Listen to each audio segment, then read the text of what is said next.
Good morning mga kalapso. Nandito tayo ngayon sa Tarsier, Bohol. Dito natin makikita yung mga malalaking mata. So ayan, nakikita nyo naman sa entrance pa lang ang dami na agad tao. Kaya si kuya, yung tour guide namin, binibilisan niya kasi baka pumila pa ng mahaba pero hindi naman. Ayan, konti lang naman yung pila doon sa babayaran, sa bibilhan ng ticket.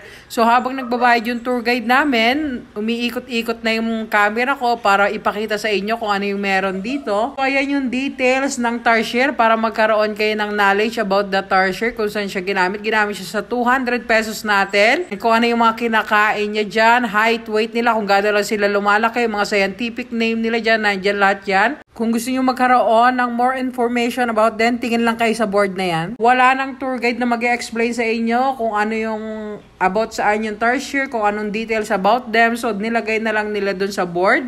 And bago kayo pumasok, pwede kayo mag-picture-picture dyan. Yung ticket na binibigay nila, tatanggalin lang nila yung nasa dulong maliit. Then, yung maiiwan, pwede nang maging souvenir nyo. Yung entrance fee pag regular tourist ka is 120.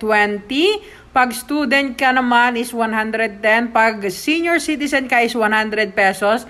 Pero this coming October 2023, magkakaroon sila ng price increase.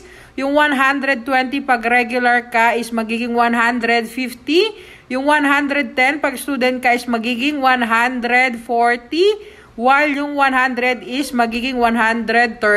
If I'm not mistaken, pwede nyo naman balikan yung video kasi na-videohan ko naman. And pag pumasok kayo, talagang hahanapin nyo sila dyan sa mga puno. And mostly, pag nakita nyo sila, tulog sila kasi nga nocturnal sila. So sa gabi sila mostly gising. So wala nang mga guide pagdating sa loob kasi may mga signage naman kung saan kayo pupuntaan, kung ano yung mga bawal. Bawal nga pala yung monopods pag nandito kayo sa loob. Bawal rin yung camera na may flash. Bawal din gamitan ng flash kasi baka magising sila and ma-disturb. Kaya kailangan din observe silence kasi nga mostly tulog sila. Pag nagumpukan na yung mga tao, meaning to say may nakita na silang Tarsier. So ayan sila mga nakakapit sa puno na parang daga. Yung buntot talaga nila is parang buntot ng daga. Hindi mo mostly makikita yung mga mata nila kasi tinatago nila pag natutulog sila. Dahil nasisilaw siguro sila sa araw. So ayan, nakikita nyo ang daming taong nagbibideo and nagpipicture dun sa Tarsier. Pero unfortunately, hindi namin makita yung malaki nilang mata.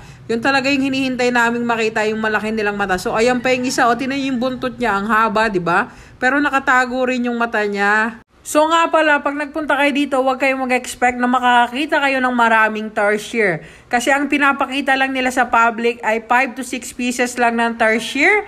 And yun na yun. Pero meron silang inaalagaan na 100 plus. Kasi according sa DNR, yun lang yung pwedeng ipakita sa public. And yung ibang Tarsier, kailangan nilang alagaan para mag-reproduce, para pagdating ng panahon, hindi pa rin maubos yung Tarsier. So, ayan yung mga caretaker. Pwede kayo magpa-assist sa kanila, mag-picture-picture sa harap ng Tarsier. And pwede nyo rin sila abutan ng tip. If gusto nyo, pwede rin namang hindi. So, sa wakas, ito, nakakita ako ng Tarsier. Namulat ang mata. Nasasad na ako niya kasi akala ko hanggang paglabas namin, hindi ko makikita yung mga mata nila. Buti na lang talaga may nakita akong isa. Meron din silang souvenir shop dyan na pwede kayong bumili ng mga souvenir na gusto nyo iuwi. Please like and follow for more!